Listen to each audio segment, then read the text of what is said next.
Happy Friday, everybody. I'm here again to answer your questions live. If I don't get any, then I will start. So, I wanted to talk today about communication.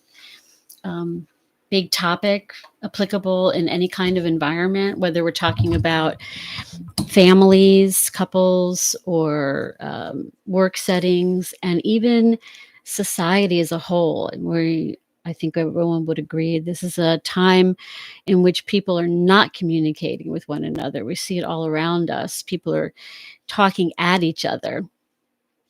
And so let me start by saying that communication is not about wanting to convince the other person um, or to get them to agree with you.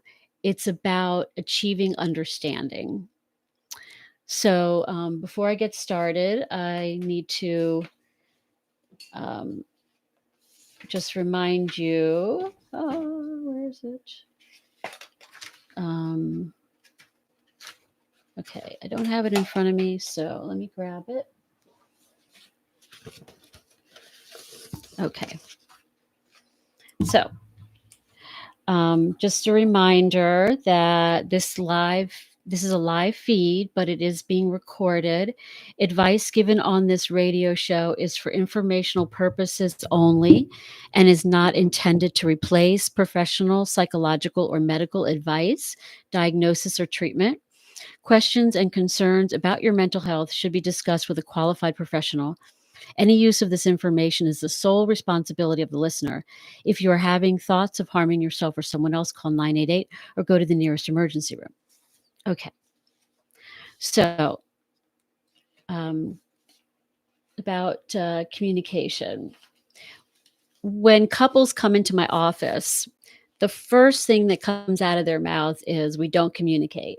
I call it the big C, because almost every single couple that I work with, that's the first thing that comes out of their mouths.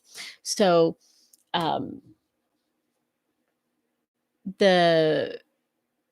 what I have over the years working with couples and also in other settings is I started to notice patterns in the way people communicate. And one day I decided, well, I'm going to write these down. And I was shocked to find out that there were 15 of them.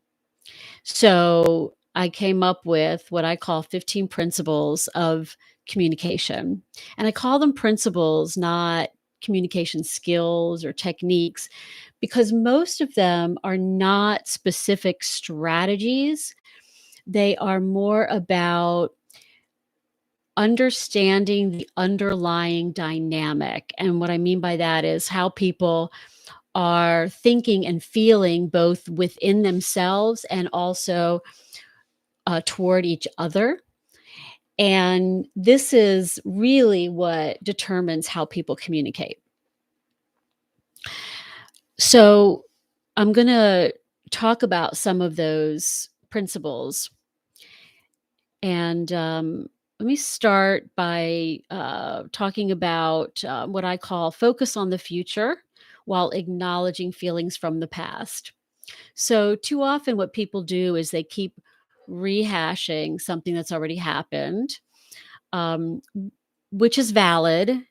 But it's valid in the sense that the person is bringing it up for a reason. It's because that past event has created lingering feelings. And so we want to acknowledge and honor those feelings. At the same time, obviously, if you're not open to the idea that this relationship or this person is capable of changing, then why bother to try to communicate at all, right?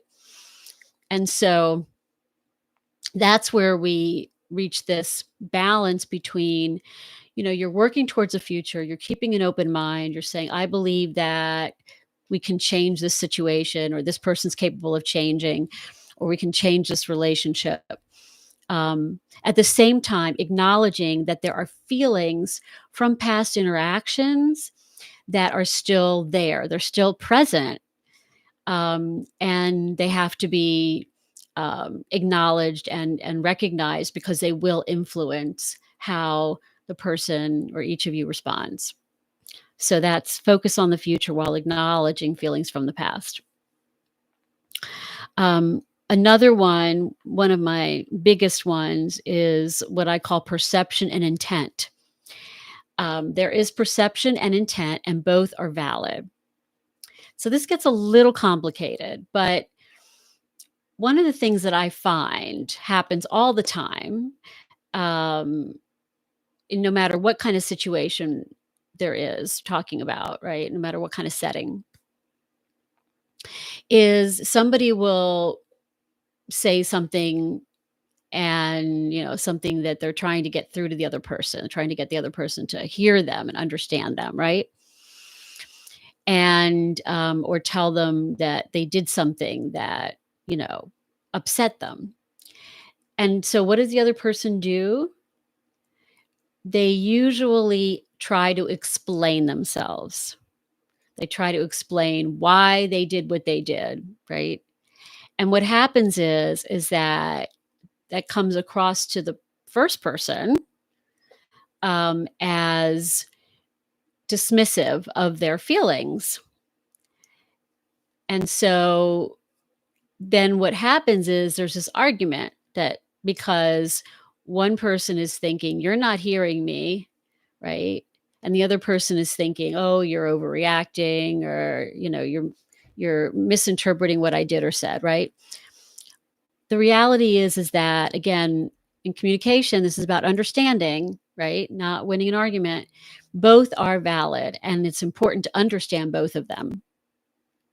So, first of all, if I say, you know, what you said really hurt my feelings, okay, and the other person on the receiving end says, well, I think you're overreacting. I didn't mean it that way, right? Or they say, um, I was trying to do this or say this and not that, In any case, what I'm going to hear, what human beings hear whenever somebody tries to explain themselves, is, you're wrong for the way that you feel, and here's this really good reason why.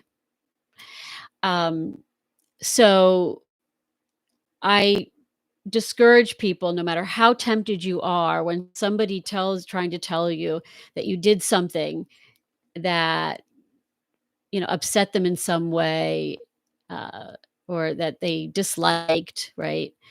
Or they're expressing a concern, whatever it is, right? That you don't try to explain yourself to start off with, just no matter how tempted you might feel.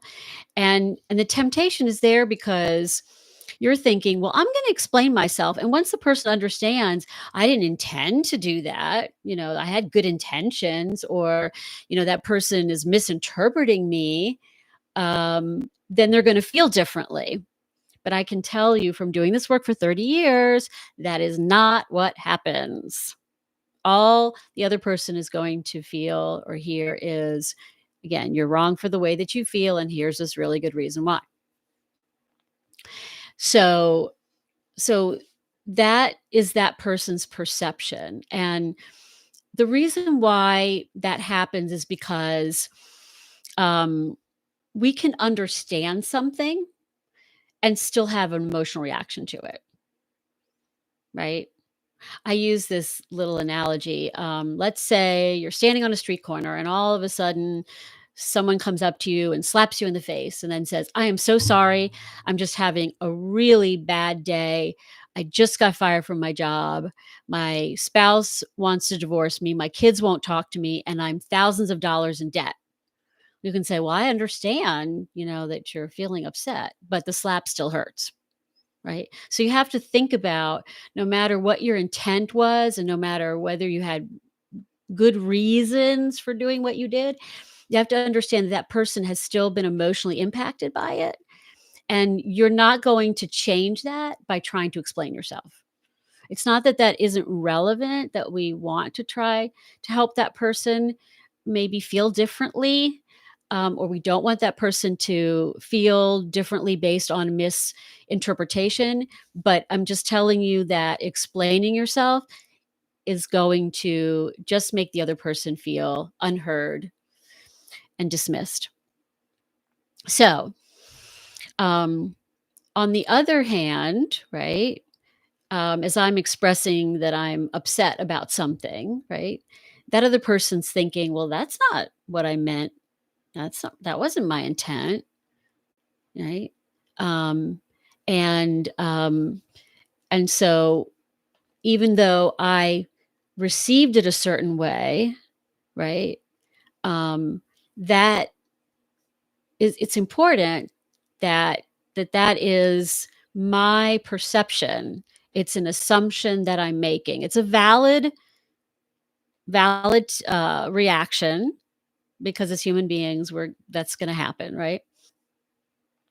But um, but to I would say that 95% of the time, the way somebody intended to come across um, is different than the way you might have received it. Usually, when we assume malicious intent, um, I would say 95% of the time we're wrong. So keep that in mind. So what do we do about this perception and intent? Because if I say, I'm really upset, and the other person says, well, you're overreacting. That's not what I meant. I didn't mean to. You're misinterpreting what I said, right? Or, well, I was trying to explain X, Y, and Z. Okay. So what am I hearing back? It's like, your something is wrong with you. Your perception is wrong. Your feelings are wrong, right? And what I'm trying to do is I'm trying to get my feelings heard, right? I just want that other person to understand how their behavior impacted me. It's not so much about the intent, it's about understanding how what they did impacted me, right? And again, that's just part of being human. So the other person says, well, that's not what I meant. I was trying to just explain this or do this or whatever. And I'm going to say, well, okay, I get it. But, what I'm trying to tell you is that it really hurt my feelings. Right. And the other person is like, well, I don't, I'm trying to tell you that I wasn't trying to hurt your feelings. I didn't mean to hurt your feelings. And, I'm sorry if I hurt your feelings, but blah, blah, blah. Right. Um, and so it's sort of a backhanded sort of apology, but it never really resolves itself, and it just becomes an argument. And that's a simple example.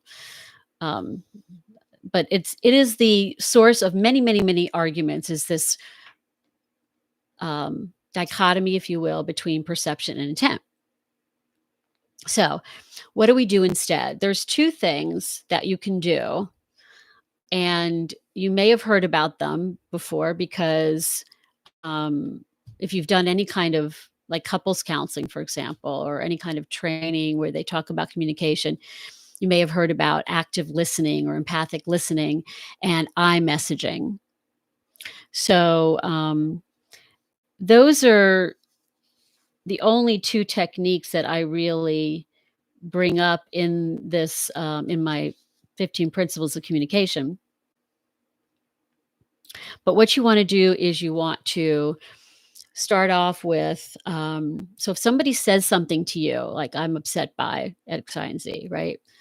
You say, okay, I know that that's not what I intended. I know that this person is misinterpreting, but let me try to understand where they're coming from before I just try to explain myself.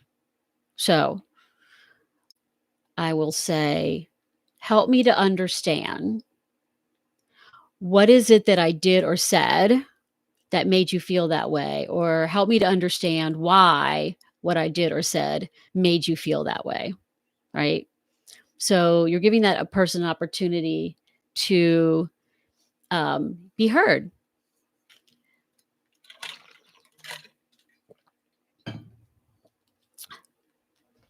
Now, that's if the other person does not communicate in a constructive way. But there is a way to communicate that doesn't make assumptions, right? So if something that somebody does upsets you, you can say, when you said or did X, I felt Y, right? But I don't want to make any assumptions. So I'm checking in with you. Is that how you meant to come across? Or is that how you really feel? So let's start from the beginning. When you said or did X, so whatever it is that you're pointing to that the person did that upset you, it's really important that it be something observable, something objective, not a characterization, not, well, when you ignored me, what are you talking about? I wasn't ignoring you, right? That was the way it felt to me, right? Um, when you, uh, when you overreacted to blah blah blah, or when you um, criticized this, and the person's going to go, well, I wasn't criticizing you, I was just making a comment or whatever, right? So 9 times out of 10 that person's going to be thinking, that's not what I intended, right? So it's really important that we not use characterizations, because what you're doing when you do that is you're inferring intent, right? And the person's not going to agree with you most of the time, right? Not going to agree with your characterization. So you have to say, well, when you didn't respond when I asked you the question, or when you rolled your eyes, or when you said, I don't know what you're talking about, whatever they said or did, but it has to be literally what they said, or behaviorally what they did. Okay, so that's the X in the I messaging. And then the second part is following up with a feeling word, or some sort of talking about owning up your perception of the event. And this is where people get tripped up, because they might say, well, when you didn't answer me, um, I thought you were ignoring me, or I thought, that you were just dismissing what I have to say, or you didn't care about what I have to say. So if you start out with an I message, but then you turn it around and make it about the other person and say, but you, I thought that, or I felt you, right? That's not really an I message. So we want to be really careful that we don't accidentally um, be turn an I message into a you message, where we come across as sounding critical or accusatory, right? So instead, we have to make sure that, stick to a feeling word, or um, some sort of so owning to some sort of perception. So you might do this. When you didn't respond to my question, I felt ignored. Not why are you ignoring me, or but I felt ignored.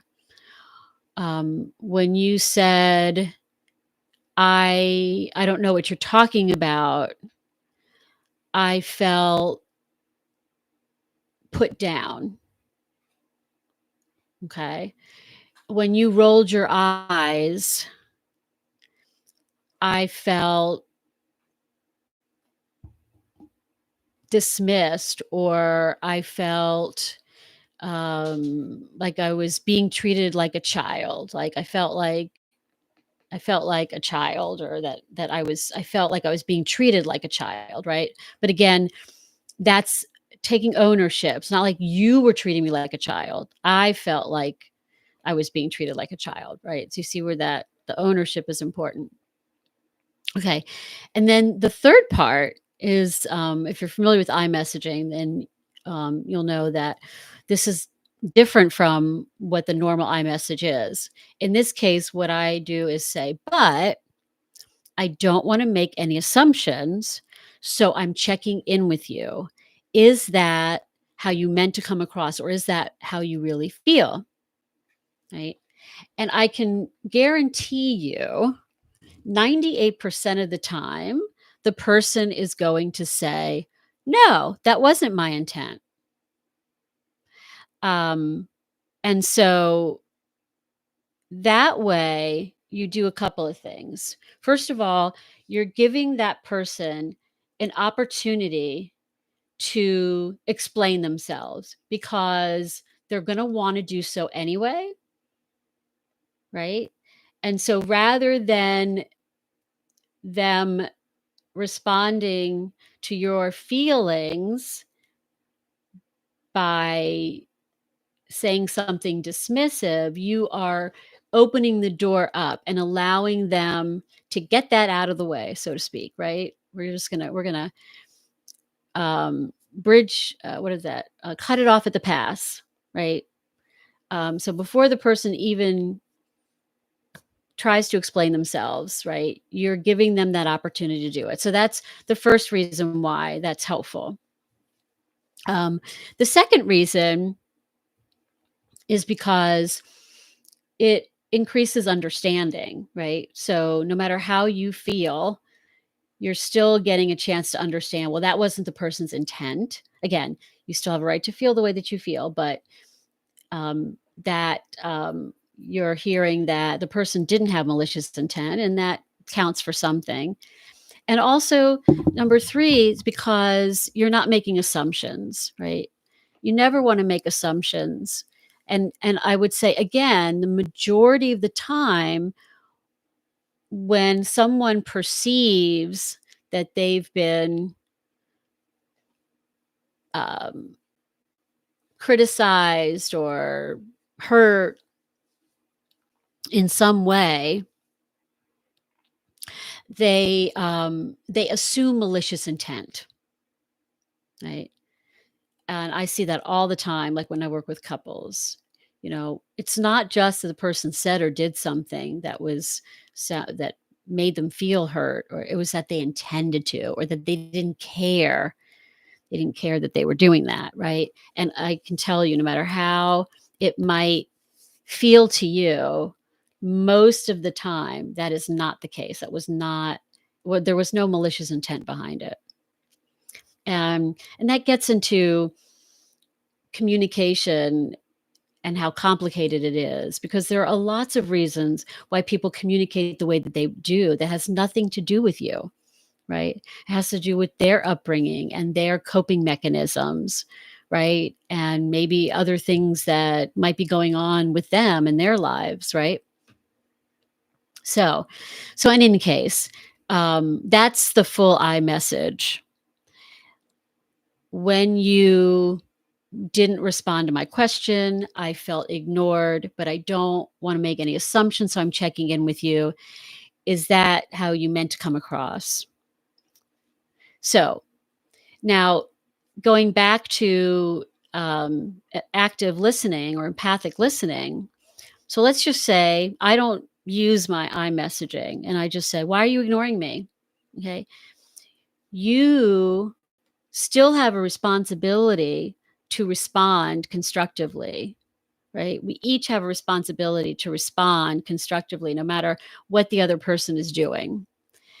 And so the other person can say, "Well, what am I doing or saying that's making you feel ignored? Help me to understand that." Right? Um, and even though you're thinking to yourself, "I wasn't ignoring the person," right? They're wrong about that. That wasn't my intent. Again, it's not about right and wrong. It's about perception and intent, right? And and so it's important to understand that empathy is not about agreeing with the other person. In fact, it's the opposite. It's about wanting to understand where the other person is coming from, even though you don't agree with them. You have to look at it like gathering information. I'm trying to gather information so I can better understand what's going on here. Where did we go wrong, or how did we get derailed in this conversation, right? Or we want to avoid derailing the conversation. So so that's a simple way of doing that. So I think of empathy as a tool. It's a skill that you use to improve understanding so that you can then problem solve. That's why we have communication. It's to increase understanding so that we can move forward. We can say, "Okay, so you feel this way and I feel this way, or you think this way and I think that way. Well, we understand each other. So let's figure out, how do we move forward now? Let's solve this problem together, keeping in mind how each person feels or thinks."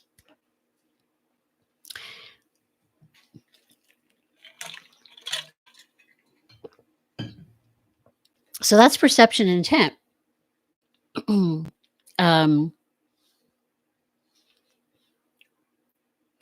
Another one that's in my 15 principles is, and I kind of alluded to this earlier, is that no matter how upset you are still responsible for how you manage your emotions. In other words, how you regulate them, how you cope with them, and how you express them. So, no matter how angry, frustrated, hurt, etc., the other person makes you feel, you are still responsible for how you respond. Shouting, name calling, um, infidelity are choices that we make, right? And there are ways of communicating constructively, right? So that's really important. So, anytime somebody, says to you, you made me do this, or you made me, I wouldn't have done that if you hadn't done this, right? You can say, "I can understand that I made you feel a certain way," right? But that's where it stops. How you cope with that feeling, um, and how you express it, that's on you, completely on you. And a really good example of that, important example, is when we're talking about domestic violence. No matter what you do, right? The other person is still responsible for their violence, because that is a byproduct of how they're coping with their emotions. They're not regulating their emotions, right? And how they're expressing their emotions, right? They may be angry about something that you did, but that doesn't excuse how they are expressing that anger. Okay. Some more. Okay. I want to talk about triggers, because this is another big one that comes up a lot in conversations and leads to a lot of arguments. So, our perception of events and how we react is oftentimes not just about what's going on in that moment, but it's about something in our history. It might be the history of the relationship, but more than likely, we're talking about something from that person's upbringing. So let's say it was my job to take out the trash and I forgot to do it again. I have a tendency to forget. And so my partner says, um, I told you to take out the trash, or you haven't taken it out yet, or you forgot to take out the trash again. So in some way, shape, or form, right? They're not saying, I'm I'm really frustrated to see that you haven't taken the trash out yet. Um, when you don't take the trash out, um, as promised, like as you promised you would, that I feel a lot of responsibility is on me then to do X, Y, and Z around the house, right? So that would be, an iMessage way of saying it, right? Is not being sarcastic as I was doing, as an example, right? But being straightforward and saying, seeing the trash still there, right, um, is frustrating. I feel frustrated about it, right? So that would be an iMessage. But I don't want to make any assumptions. So I'm checking in with you. Are you intending to make me frustrated? Right. Or are you intending to come across like you don't care? And I can tell you the person's going to go, no, no, no, that's not it. Um, and they may have an excuse, right? And there may be a pattern of excuses, right? But that's where you can then problem solve and say, okay, how are we going to get through this, right? What is it when you hear me say, take out the trash? What's going on? So what is likely going on is that person's been triggered.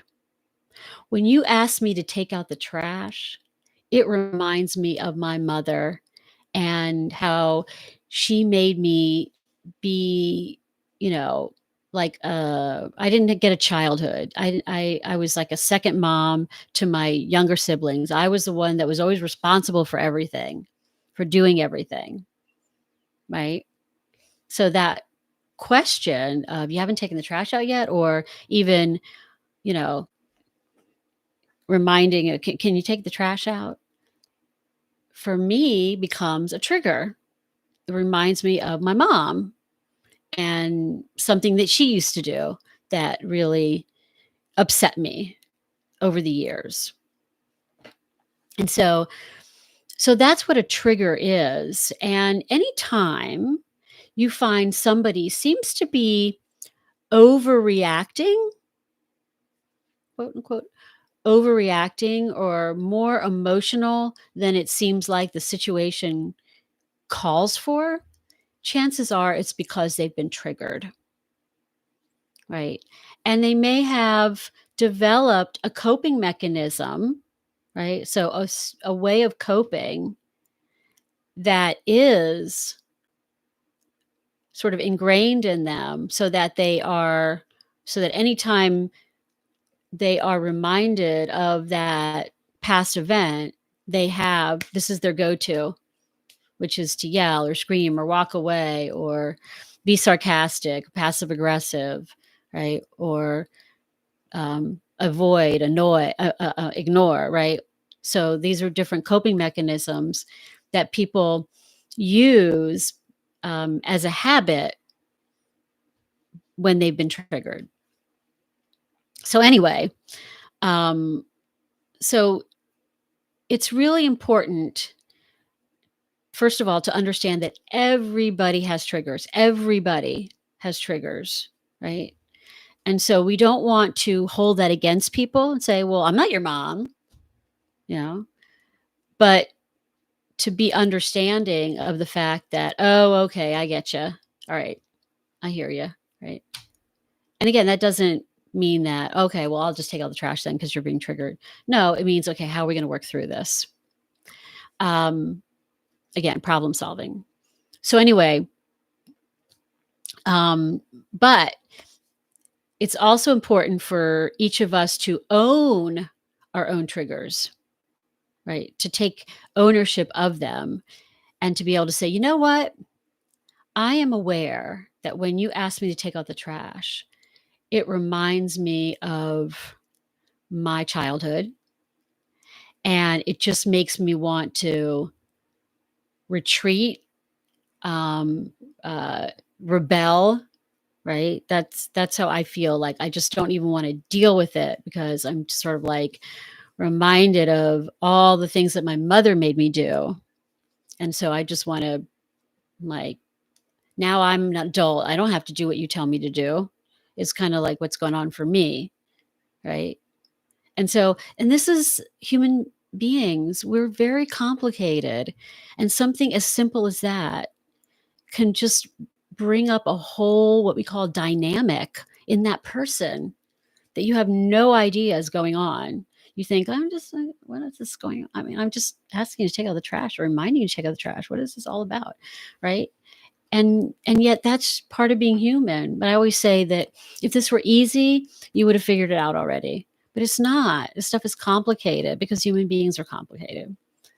So again, we want to be understanding of people's triggers. At the same token, we also have to take ownership, right, of our own triggers and be able to articulate them and say, you know what, I'm aware that I am being triggered by this, what you're doing or saying, this event, whatever it is. um, so I have an analogy for this. If I take a pitcher and I pour in soda and then coffee and orange juice, what happens when I go to pour out the soda? The coffee and the orange juice come with it, right? And that's what happens with emotions. So I only know that what you said triggered the same emotion that I used to feel around my mother. And it's not even conscious. So I'm not thinking, oh, you know, this reminds me of my mother, right? I might just be reacting. But so that's what happens with feelings, is that feelings from the past get mixed in with feelings from the present. And so a slight event might frustrate me, but my frustration doesn't just involve my frustration for that particular event in that particular moment, but rather all the frustration, the similar frustration, the other times in my life where I have felt that same type of frustration and did not resolve it. This is unresolved emotions, um, comes with it. So, anytime, for example, anger, I think, is a really good example of this. Anytime somebody seems to be responding in anger more than what is warranted for the situation. And again, I go back to domestic violence, right? Yeah, maybe that person is angry, but how angry they are, right, is likely coming from another place. And so, but what happens is in that moment, anger gets triggered. And part of this is just how the brain works. It's very primitive. And so there isn't, in the limbic system where emotions come from, there's no um, filter there. There's no reasonable, rational filter there. That's the comes from prefrontal cortex. So we just react, right? And it's like our brains are like, oh, I remember this feeling, you know. And so all the other times when that feeling came up, it's like, oh, there's that feeling again. And all the other times that we felt that way come out. So the anger from past events is coming out in that present moment. And you're like, whoa, man, all I asked you to do is take out the trash, chill. right? That's what we're thinking, right? Right. So, but we have to understand that that is part of being human. We all have triggers and it's normal. Another one of my 15 principles is the only people that matter in a relationship are the two people that are in it. So it doesn't matter that, Sally and Jeff might not have that same issue or might not react the same way, right? This is about the person that you're in a relationship with, and you have to be understanding of each other's triggers. It doesn't mean that you just accept them as is. It means that you are understanding and that you use that understanding to work and to resolve it and move forward. Right? That's what communication is about, right? So it's like, oh, okay, I get it. So when I reminded you to take out the trash, or I got frustrated with you and made a sarcastic remark, that reminded you of your mom. And I know your mom. I know what she was like, and I know what she put you through. So um, let's talk about this. I need you to you know to to do some things around the house, right? I mean, we have to share responsibilities of tasks around the house, so that needs to be done. At the same time, I certainly don't want to do it in a way that's triggering for you. So how do we resolve that? How do we get things done around the house without me feeling like I have to nag you or remind you, right? So very, very common, right? That happens all the time. So and then of course the argument is, well, if you would do it, I wouldn't nag you or remind you, right? And that's not a constructive conversation. But if you say, all right, we have these two things that we want to accomplish. I don't want to trigger you or annoy you or frustrate you. At the same time, these things need to get done, right? So how are we gonna work through that? Okay. And that gets me to, I think, the last principle that I'll share with you, of my 15 principles, which is working as a team. And so, what I mean by that is, and this is something that applies really well in work settings and even culturally,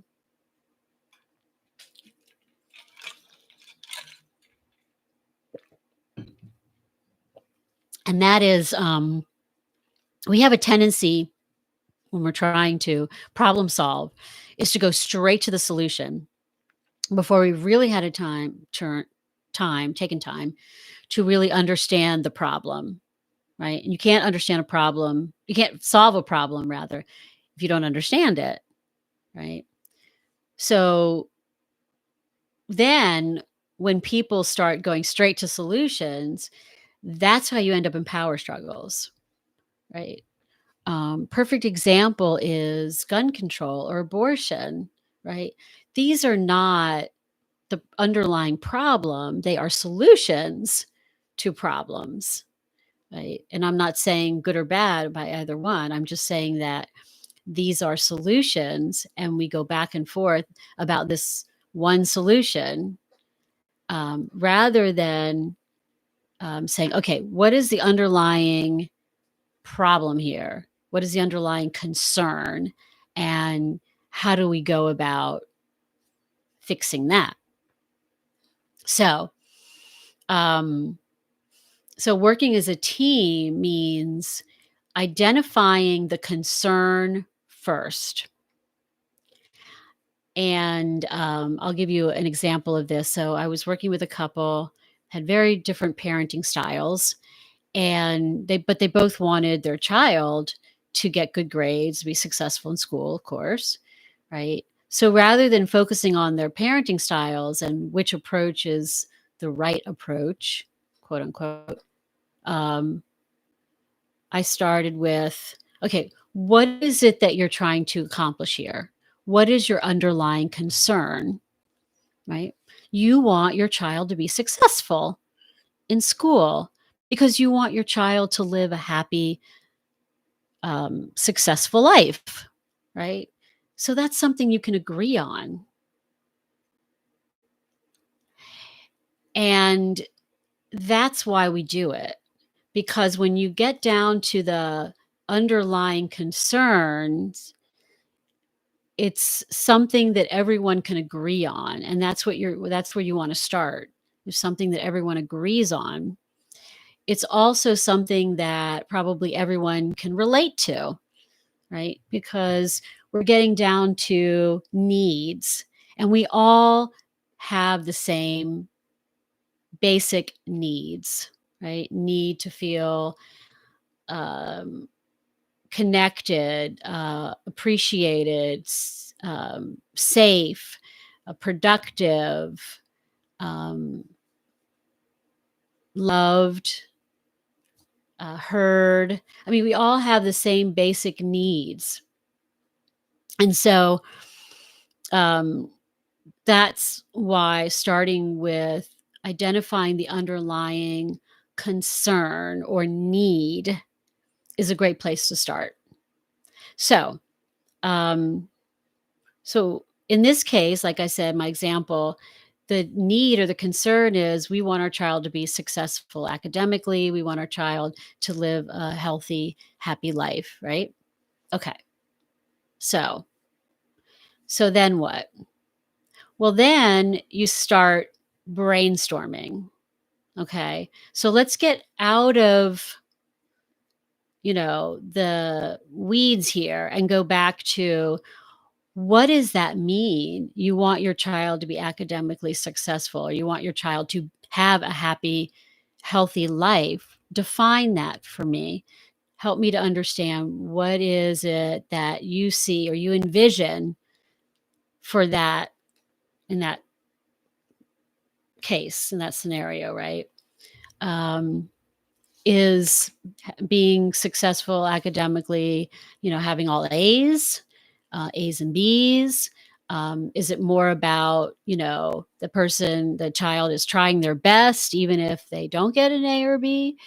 Um, you know, what does that look like? So you want to really get down to the nitty-gritty of the need or concern, right? What does successful look like? What is it that you envision for your child? What is it that you would like your child to be doing? Where do you see them 10 years from now? Where would you be, what would you be disappointed with if they weren't doing, with what if they were doing something else, right? Um, because again, chances are these are going to be things that everyone agrees on, right? But um, you at least can um, work through those, and again, you're trying to stay away from solutions and more towards a certain need, um, and so, why is it important that your child be academically successful? What is it that you're afraid could happen if they're not? Right. So we want to flesh that out. Okay. And again, you're not even talking about solutions yet. Right. You're trying to understand what's important about that particular need. Right. And then what you're going to do is you're going to brainstorm. And this is where you start talking about solutions. Now that you have like a list of what it is that is really important to you, right? You really want to accomplish.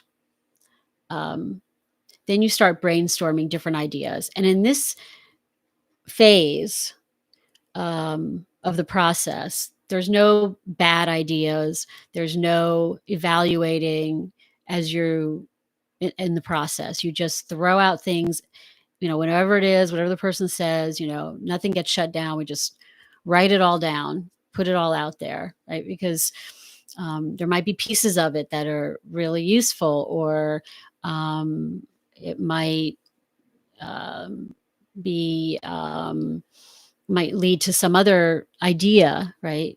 So we want to think outside the box, right? So if we go back to the couple and their child, and they say, well, I want my child to be academically successful because I want them to be able to be self-supportive. I want them to be able to live on their own. I want to see them, get married, have children. Um, so all of those things, right? So um, so then we're brainstorming. We're saying, well, how does that happen? What is going to allow that to happen, right? Um, getting a high school diploma? Does it mean getting a college degree? Or does it mean a trade? Um, in other words, what is going to allow that person to be self-sufficient? Number one. And if you want that person to get married, have children, what do you think um, are going to be ways to make that happen, right? And in this particular case, this particular child, he was on the spectrum, so he wasn't very social, and that was a concern that the parents had for him, right?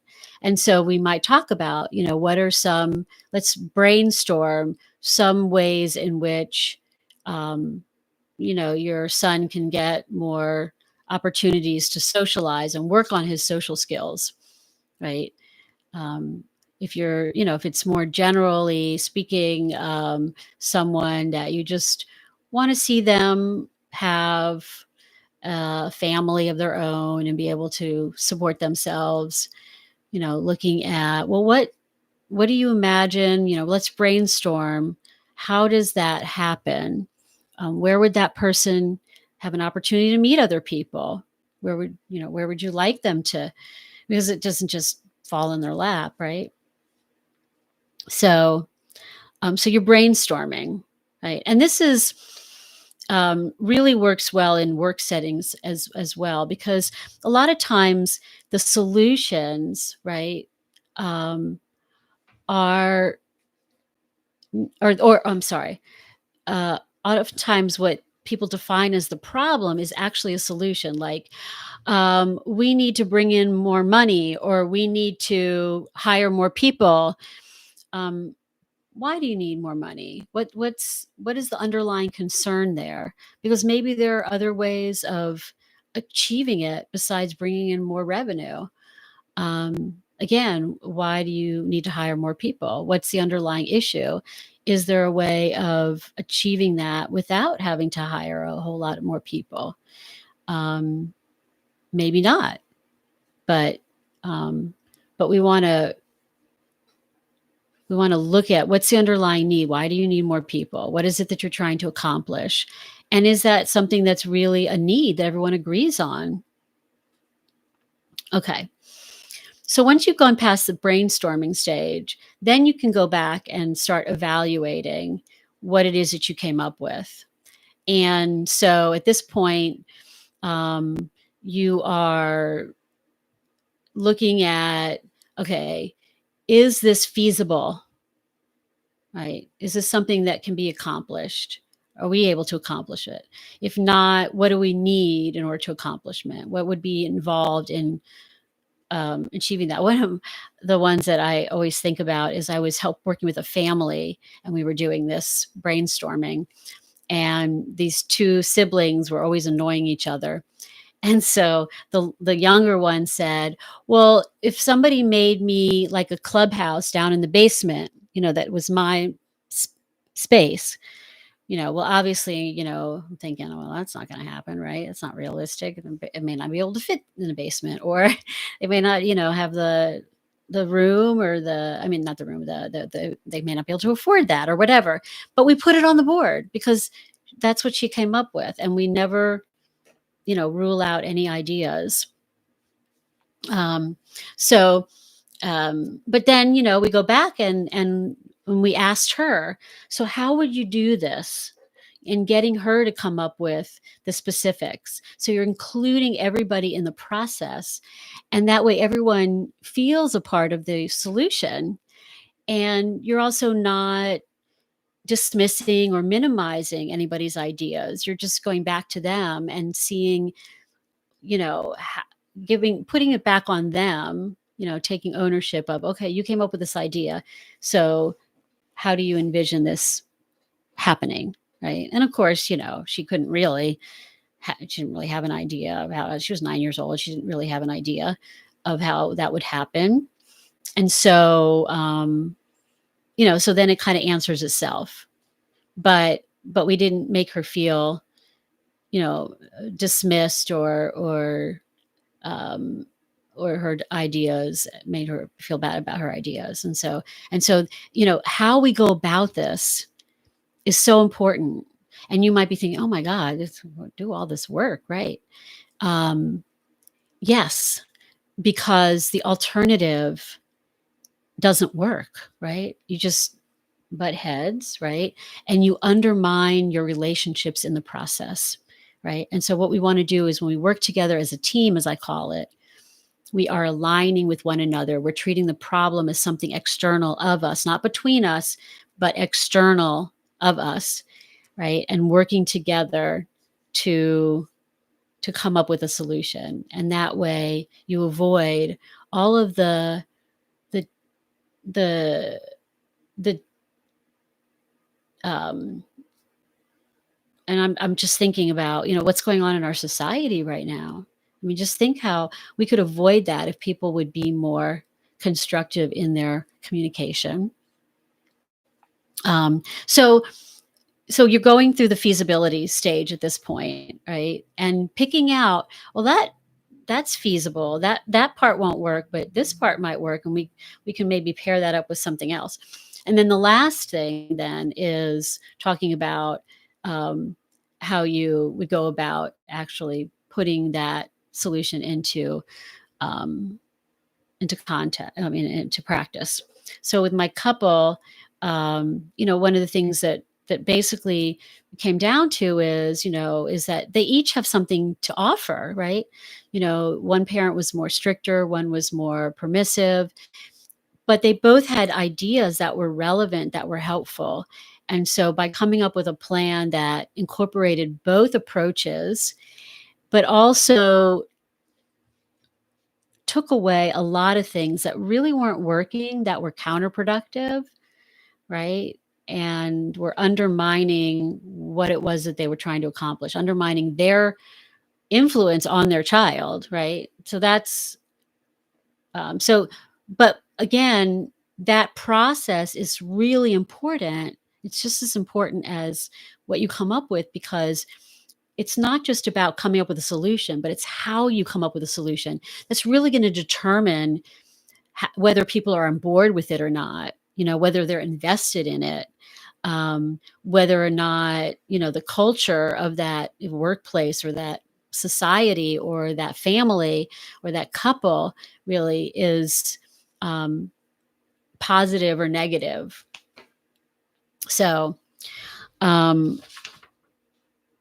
so I will stop there, even though there are others that I could talk about. Um, I hope that this was helpful. Please add some comments below, and let me know what you think of this episode, and let me know if you have any questions. You're certainly free to submit them in the comment section, and I will talk about them at the next episode. You can also learn more about me and listen to more podcasts and read my blog, Psychology and Politics, at ElaineBelson.com. That's Elaine, Elaine, Belson, Belson, .com. So I look forward to seeing you next Friday. Have a great weekend. Bye for now.